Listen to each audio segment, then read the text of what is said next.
Hello friends, welcome to MS Vlogs. இன்றைக்கி ஒரு product review பார்த்துடலாமா? இது ஒரு ரீசார்ஜபிள் நைட் லேம்ப். இந்த ப்ராடக்ட்டை நான் மீஷோலேருந்து பர்ச்சேஸ் பண்ணியிருக்கேன். இந்த ப்ராடக்ட்டோட ஹானஸ்ட் ஃபீட்பேக் உங்கள்கிட்ட நான் ஷேர் பண்ணிக்கிறேன். நான் சொன்ன மாதிரி இது ஒரு ரீசார்ஜபிள் நைட் லேம்ப். இது உங்களுக்கு மேக்னெட்டிக் ஆப்ஷனோடு வந்திருக்கு. இப்போது இந்த 2 மேக்னெட்ஸ் இருக்கு இல்லையா, இதை ரெண்டுத்தையும் ஃபிக்ஸ் பண்ணிவிட்டு பின்னாடி டேப் இருக்கும், அதை ஜஸ்ட் ரிமூவ் பண்ணிவிட்டு உங்களுக்கு எங்கே இந்த லைட் வேணுமோ நீங்கள் அங்கே ஃபிக்ஸ் பண்ணிக்கலாம். பெட்ரூம், வேறெவர் உங்களுக்கு எங்கே வேணுமோ ஃபிக்ஸ் பண்ணிக்கலாம். இப்போ இதோட பவர் எப்படி இருக்குதுன்னு உங்களுக்கு நான் காமிச்சிருக்கேன். லைட் ஆஃப் பண்ணிவிட்டு காமிச்சிருக்கேன் பாருங்கள். ரொம்பவே நல்லாயிருக்கு. நான் இப்போ சைட் வியூலையும் உங்களுக்கு காட்டுறேன் பாருங்கள். ரொம்பவே நல்லாயிருக்கு.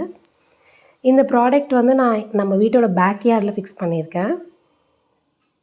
ரொம்ப நல்லாயிருக்கு இந்த ப்ராடக்ட். சாட்டிஸ்ஃபேக்ஷனாக இருக்குது. உங்களுக்கும் இந்த ப்ராடக்ட் வேணும்னா மீஷோலேருந்து பர்ச்சேஸ் பண்ணுங்கள். இன்னொரு vlogல பார்க்கலாம். பை.